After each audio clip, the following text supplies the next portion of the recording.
नमस्कार दोस्तों, Anupama Raj Dandotiya welfare foundation ARD news में आप सभी का स्वागत है। दोस्तों, आज हम बात कर रहे हैं भारत में लागू अंग्रेजों के उस 1935 के संविधान की, जिसको लेकर सत्ताधारी सरकारों के गुलाम अफसर कानून की खुलेआम धज्जियां उड़ाते हैं, क्योंकि बहुमत की सरकारें अंग्रेजों की ही तरह कानून में दर्ज अधिकारों का दुरुपयोग करती हैं। जी हां दोस्तों, बीजेपी की सबसे बड़ी धर्मगुरु पूर्व सांसद साध्वी प्रज्ञा ठाकुर मालेगांव बम ब्लास्ट में पाक साफ होकर बरी हो चुकी हैं। दोस्तों, मुंबई के मालेगांव बम विस्फोट मामले में बरी देश की पूर्व सांसद साध्वी प्रज्ञा ने कहा कि ATS सभी अधिकारियों ने कानून के दायरे से बाहर जाकर उन्हें प्रताड़ित किया, क्योंकि उनके विरोधी कांग्रेस की उस वक्त मुंबई में सरकार थी। कांग्रेस ने सत्ता में रहकर सरकारी एजेंसियों का दुरुपयोग किया और उन्हें भ्रष्ट बना दिया, क्योंकि कांग्रेस की सरकार में हिंदुओं को हमेशा से प्रताड़ित किया जाता रहा है। दोस्तों, साध्वी प्रज्ञा ठाकुर ने आज बड़े ही गुस्से में मीडिया को संबोधित किया।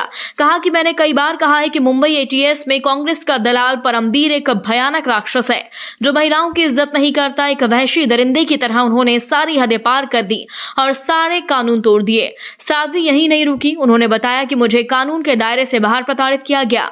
दोस्तों, आगे साध्वी ने कहा कि खाकी में एक परमबीर ही नहीं, लाखों भेड़िए हैं जो मौका मिलते ही ऐसे नोचते हैं जैसे महिलाओं में कोई जान और सम्मान नहीं। मुझे न केवल परमबीर ने बल्कि पूरे ATS के अधिकारियों ने प्रताड़ित किया। 24 दिन तक पिटाई की, दिन रात पिटाई करते थे और इतनी बुरी तरह से मारते थे कि मेरे ये पूरे हाथ नीले और काले पड़ जाते थे। उंगलियां भी ऐसी टेढ़ी नहीं होती थी, मैं ग्लास भी नहीं पकड़ पाती थी पानी पीने की। पीटते थे, यानी महिला पुलिसकर्मी थी जो? नहीं, महिला पुलिसकर्मी नहीं थी, सभी ATS के पुरुष थे, अधिकारी थे। एक मिलके नहीं, एक व्यक्ति नहीं पीटता था, सब चक्कर ऐसे चक्र बना लेते थे और उसमें बीच में मुझे रखते थे और बेल्ट से एक साथ पीटते थे, सोने ही नहीं देते थे, जिससे मानसिक तौर पर एक व्यक्ति कमजोर हो जाता है और दिमाग घूमने लगता है, उसका बिल्कुल नहीं सोने दिया जाता। रात भर पीटते, दिन भर पीटते, और जब वो लोग थक जाते थे तो बैठ के वो हमें गालियां देना शुरू कर देते थे। इतनी अभद्र, इतनी गंदी गालियां देते थे, इसकी कल्पना नहीं थी। क्या कहते? वो ये कहलवाना चाहते थे। दोस्तों, आज जिस तरह से मोदी सरकार की केंद्रीय जांच एजेंसी ने कांग्रेस और विपक्ष की नाक में नकेल डाल रखी है, वैसे ही ठीक कांग्रेस ने बीजेपी के साथ किया था, और यह कहना है बीजेपी सांसद प्रज्ञा ठाकुर का। दोस्तों, साध्वी प्रज्ञा कहती हैं कि ATS के अधिकारियों ने देश में डर का माहौल बना दिया था, इसलिए कोई भी अपनी बात नहीं कह पा रहा था। उन्होंने यह भी कहा कि लोगों को डराने की कोशिश की गई, क्योंकि महाराष्ट्र और केंद्र में कांग्रेस की सरकारें थी, इसलिए उन्होंने सभी एजेंसियों का दुरुपयोग किया और उन्हें भ्रष्ट बना दिया। उन्होंने आरोप लगाते हुए कहा कि यह UPA सरकार ने किया था। साध्वी प्रज्ञा ने आगे कहा कि ATS वालों ने कई लोगों को इतनी प्रताड़नाएं दी कि उन्होंने अपनी जान गंवा दी। उन्होंने कहा कि उन लोगों के परिवार को नहीं पता कि उनके शव कहां हैं। ऐसे कई लोग हैं जो ATS के द्वारा मारे गए, लेकिन उनका रिकॉर्ड मिटा दिया गया। उन्होंने कहा कि मुझे भी 24 दिन तक पुलिस कस्टडी में रखा गया और लगातार प्रताड़ित किया गया। दोस्तों, आपको बता दें कैसे प्रधानमंत्री, मुख्यमंत्री भ्रष्ट अफसरों के सहारे सरकारें चलती रहती हैं और जुल्म होते रहते हैं। उदाहरण है चर्चित परमवीर, जो 1998 बैच के IPS अधिकारी थे। 2021 में उनके खिलाफ जबरन वसूली का मुकदमा दर्ज होने के बाद उनका अभी तक कोई पता नहीं। महाराष्ट्र की एक अदालत ने उन्हें फरार घोषित कर दिया। फरार होने के बाद परमवीर को उनके पद से निलंबित किया गया।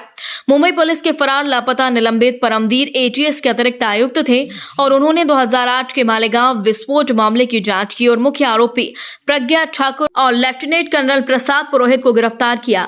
दोस्तों, 29 सितंबर 2008 को महाराष्ट्र में नासिक जिले के मालेगांव में बम ब्लास्ट हुआ था। मस्जिद के पास खड़ी एक मोटरसाइकिल से बंधे विस्फोटक से यह धमाका हुआ, जिसमें 6 लोगों की मौत हो गई। इसके अलावा 100 से ज्यादा लोग घायल हुए। यही नहीं, मालेगांव ब्लास्ट उस वक्त किया गया जब लोग रमजान के दौरान नमाज पढ़ने जा रहे थे और अक्टूबर 2008 में महाराष्ट्र ATS ने इस केस की जांच शुरू की। साध्वी प्रज्ञा और कर्नल पुरोहित समेत कई लोग गिरफ्तार किए गए। इसके बाद 2009 में जांच NIA को सौंप दी गई। 2017 में सुप्रीम कोर्ट से साध्वी प्रज्ञा और कर्नल पुरोहित को जमानत भी मिल गई। NIA ने इस पूरे मामले में अपनी अंतिम दलील में कहा था कि षड्यंत्रकारियों ने मालेगांव विस्फोट की साजिश मुस्लिम समुदाय के कुछ लोगों में डर फैलाने, आवश्यक सेवाओं को बाधित करने, सांप्रदायिक तनाव फैलाने और राज्य की आंतरिक सुरक्षा को खतरे में डालने के लिए रची थी। पर दोस्तों, जैसे ही कांग्रेस की सरकार गई और भाजपा आई, पूरा पासा ही पलट गया और सब बरी बरी भी हो गए और आज ये साबित कर दिया गया कि जिसकी लाठी उसी की भैंस और यह अंधा कानून है, क्योंकि सभी आरोपियों के बरी होने के बाद अब यह बड़ा सवाल है कि आखिर मालेगांव ब्लास्ट का मास्टरमाइंड था कौन और किसने यह ब्लास्ट करवाया था। दोस्तों, इस पूरी खबर पर आप अपनी राय जरूर दें। यदि आपने अभी तक हमारे चैनल को सब्सक्राइब नहीं किया तो प्लीज बेल आइकन दबाकर अभी हमारे चैनल को सब्सक्राइब करें।